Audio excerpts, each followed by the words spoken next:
you showed a big clip of the Jeffersonian dismissals, right? That's my part. Which I enjoyed too. Why don't you say what that is and what were you gonna say? All right, so it really, I don't have the quote. Oh wait, no, it's not. I'm going to bore you with that. Essentially, Thomas Jefferson was one of the best known race theorists of his day. We don't tend to know that. And the reason we don't tend to know that is what he wrote. Like, we remember him from other things, for like writing the Declaration. Like, we know him from other things, but we've completely erased the idea that he was a race theorist. Like, he wrote many works on the nature of race. The reason is, if you read it, it's Nazi.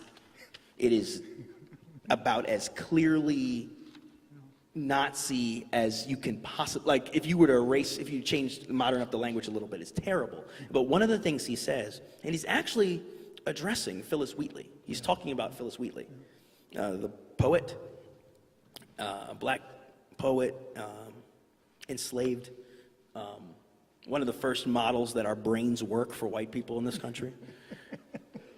And he's speaking about Phyllis Wheatley and about, you know, other magical slaves whose brains work.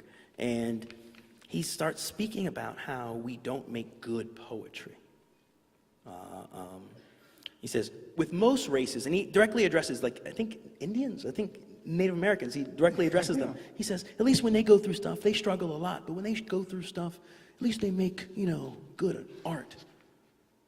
Among the blacks is misery enough, but no poetry. That's his quote. Thomas Jefferson. And so what that made me think of was how often we unintentionally continue his legacy when we speak about race. For example, how many times when we're discussing race is the only context we ever use oppression? How often do we make every conversation about race about overcoming white people? We just insert white people into every single conversation about brown people. And we think about the curriculum of February. We think about, I call it February soup. February soup. My next question. Oh, was that your next question?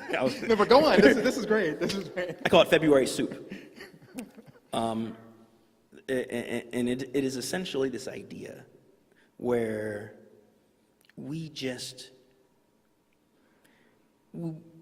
kids get to the point where they learn that to discuss race is just to discuss oppression. I'm not saying don't discuss oppression. We need to discuss overcoming oppression. That needs to take a central role in our conversations. But how often is it, whenever we're talking about black, we're talking about overcoming whiteness? It's always the same thing. How often? And the story I tell was when I first started teaching African American Lit to seniors. And I got excited the way teachers do. I got a whole curriculum. I'm changing lives and everything stuff. And I get there, and a kid comes up to me, and they're like, man, I'm so excited I got you for this class. I say, yeah, I'm excited to teach it. He says, well, you know what? I'm excited because I know you. You're not just going to make this whole class about white people overcoming. You know, I mean, it's not just going to be a slavery class, Jim Crow class. It's not just going to be. It's not going to be. It's not all it's going to be. It's going to be. We're going to talk about. And I'm listening to this kid talk, and in my brain, I have an entire semester planned of overcoming white people stories. It's the entire semester. I like started in Africa, slavery. I worked my way up.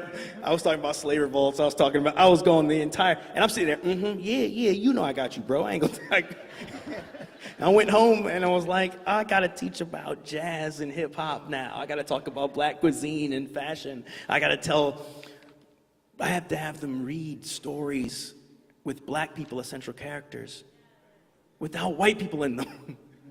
Or without white people as central roles, or without overcoming white people as the main conflict. And I'm saying, I have not prepared for this, and like, class starts tomorrow. Like, it was really rough. Had to tread water for a while. But it made me think about this idea of me unintentionally continuing a very ugly legacy that Thomas Jefferson said. It says, all they are is misery.